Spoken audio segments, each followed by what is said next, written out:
umushumba wa Kiliziya Gatolika Papa Francis yitabye Imana ku myaka 88 y'amavuko nyuma y'igihe yari amaze arwaye indwara zo mu buhumekero.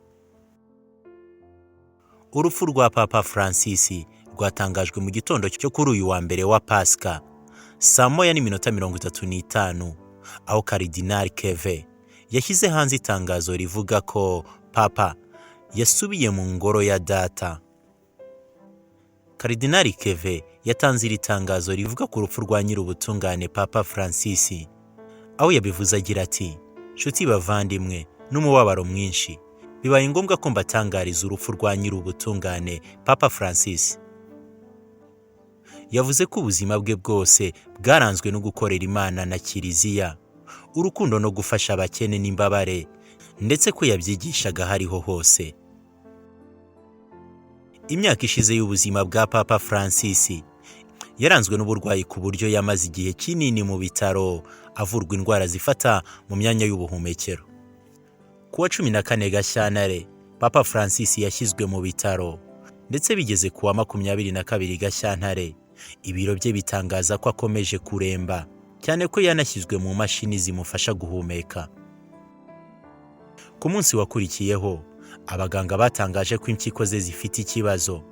Muri iyo minsi kandi abakristo Gatolika bo ku isi yose, cyane cyane ababa mu Butaliyani, batangiye guteranira ku ngoro ya Mutagatifu Petero bamusabira kugira ngo akire. Hari na bamwe bagiye mu bitaro yari arwariyemo i Roma bamushyiriye indabo n'ibindi. Icyo gihe yamaze mu bitaro ukwezi, abaganga bamwitaho. Ijwi rye ryongeye kumvikana bwa mbere kuwa 6 Werurwe, ubwo hajyaga hanze amajwi ye ashimira abakomeje kumuba hafi mu burwayi bwe, aho yabivuze muri aya magambo agira ati: "Turi kumwe." Iminsi 38 yamaze mu bitaro yarangiranye n'itariki ya 23 Werurwe, ubwo yagaragaraga mu ruhame aseka ndetse anasuhuza abakristo bari bateraniye hafi y'aho yari ari ku ngazi y'ahitwa Gameri. Yavuye i Roma icyo gihe asubira i Vatikani kugira ngo akomeze kwitabwaho n'abaganga, cyane ko yari yasabwe gufata ikiruhuko cy'amezi 2. Ku cyumweru, amasaha make mbere y'urupfu rwe, yasuhuje abakristo mu misa ya Pasika, ndetse ahura na Visi Perezida wa Amerika J.D. Vance. Papa Francis yitabye Imana nyuma y'imyaka 12 ayoboye Kiliziya Gatolika ku isi, kuko yimitswe muri Werurwe 2013. Icyo gihe yari asimbuye Papa Benedicto wa 16 wari umaze kwegura. Papa Francis niwe wari umushumba rukumbi wa Kiliziya Gatolika ku isi, watorewe izo nshingano akomoka muri Amerika y'Epfo, ndetse ni nawe wa mbere wabayeho ukomoka mu muryango w'abajesuite. Papa Francis nyuma y'uko yunze Kiliziya Gatolika n'u Rwanda, nyuma y'imyaka myinshi umubano wayo narwo warajemo agatotsi kubera uruhare rwayo muri Jenoside yakorewe Abatutsi. 2017 yahuye na Perezida wa Repubulika Paul Kagame, ndetse nyuma y'uwo muhuro itangazo ryaturutse i Vatikani ryavugaga ko yicishije bugufi. Papa Francis yasabye Imana imbabazi ku byaha no gutsindwa kwa Kiliziya n'abayo bose, barimo n'abihaye Imana batwawe n'urwango ndetse n'ubugizi bwa nabi, bagacukubira n'inshingano zabo z'iyogezabutumwa mu byabereye mu Rwanda. Papa Francis yagaragaje umubabaro ukomeye we bwite w'ubutaka butagatifu bwa Vatikani ndetse na Kiliziya muri rusange, uturuka kuri Jenoside yakorewe Abatutsi mu 1994 mu Rwanda. Anagaragaza kandi ukwifatanya n'abahekuwe ndetse n'abakomeje kugerwaho n'ingaruka z'ibyo bihe bikomeye. Iryo tangazo kandi ryavugaga ko Papa Francis yicishije bugufi, yemera imyitwarire mibi yaranze ibyo bihe, ndetse isiga icyasha isura ya Kiliziya. Nyuma gato kandi yo kubonana na Papa Francis, Perezida Paul Kagame yanditse ku rukuta rwe rwa Twitter ubu rwahindutse X amagambo agaragaza uburyo yakiriye neza imbabazi zasabwe, aho yabivuze muri aya magambo agira ati: umunsi mwiza no guhura na Papa Francis, ibihe bishya mu mibanire hagati y'u Rwanda na Kiliziya. Kubasha gusabira imbabazi ibibi muri ubu buryo ni igikorwa cy'ubutwari. Papa Francis wamaze gutabaruka yavutse kuwa 17 Ukuboza 1936, avukira i Buenos Aires muri Argentine. Ku babyeyi babimukira bari bafite inkomoko mu Butaliyani. Amazina yahawe akivuka ni George Mario Bergoglio, aho yari afite abavandimwe 4. Yize amashuri mu seminari ya Villa Devoto mbere yo kwinjira mu muryango w'abajesuite.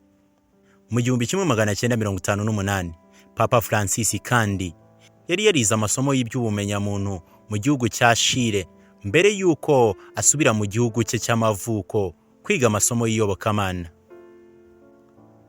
Yahawe ubuseseredoti kuwa 13 Ukuboza mu 1969, agenda azamuka mu ntera kugeza ubwo mu 1973 yagizwe uhagarariye umuryango w'abajesuite mu rwego rw'intara mbere yo kugirwa arikepiskopi wa Buenos Aires muri Argentine, mbere yuko Papa Paul Yohana wa kabiri amugira umukaridinari mu 2001.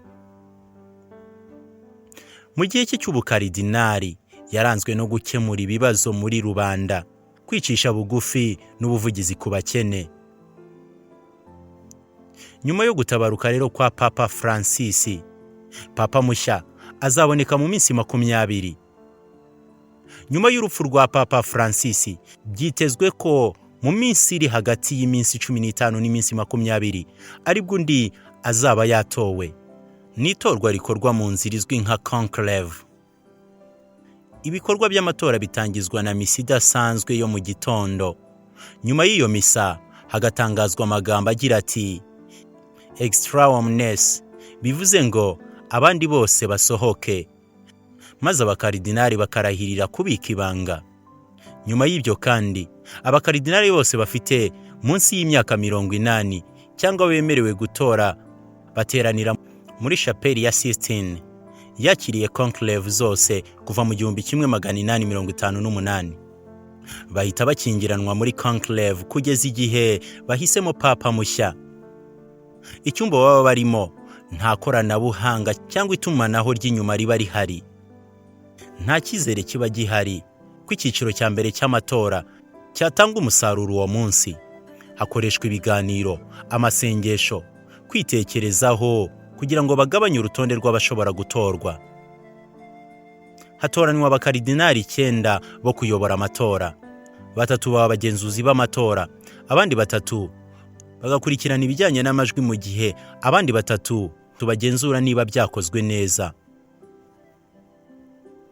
Papa atorerwa umwanya we ari uko umukandida umwe abonye 2/3 by'amajwi. Iyo bigeze ku cyiciro cya 34 cy'amatora, hatorwa hagati y'abakandida 2 ba mbere babonye amajwi menshi mu cyiciro giheruka. Icyakora hari ubwo amatora yihuta mu gihe hari umukandida ukomeye wigaragaje. Mu mateka, amatora ya Papa yatinze cyane ni mu kinyejana cya 13, aho yamaze hafi imyaka 3 kubera impaka za politiki. Muri icyo gihe abakaridinari 3 barapfuye bari muri conclave. Nyuma ya buri tora, impapuro z'amajwi zitwikirwa muri Sistine. Iyo hazamutse umwotsi w'umukara, biba bivuze ko nta Papa uratorwa. Iyo umukandida umwe amaze kubona 2/3 by'amajwi, ababaye Papa mushya. Umuyobozi w'abakaridinari amuhamagara imbere akamubaza niba yemeye inshingano. Iyo asubije yego, ahita ahitamo izina rya gishumba azakoresha. Ngibyo ibyo twabateguriye kuri Papa Francis wamaze gutabaruka. Twasoza tuvuga ngo Imana imuhe iruhuko ridashira. Turagushimiye wari ukurikiye Womola TV.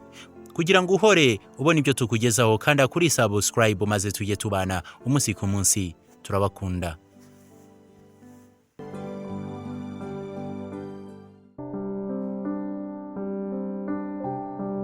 Omora TV.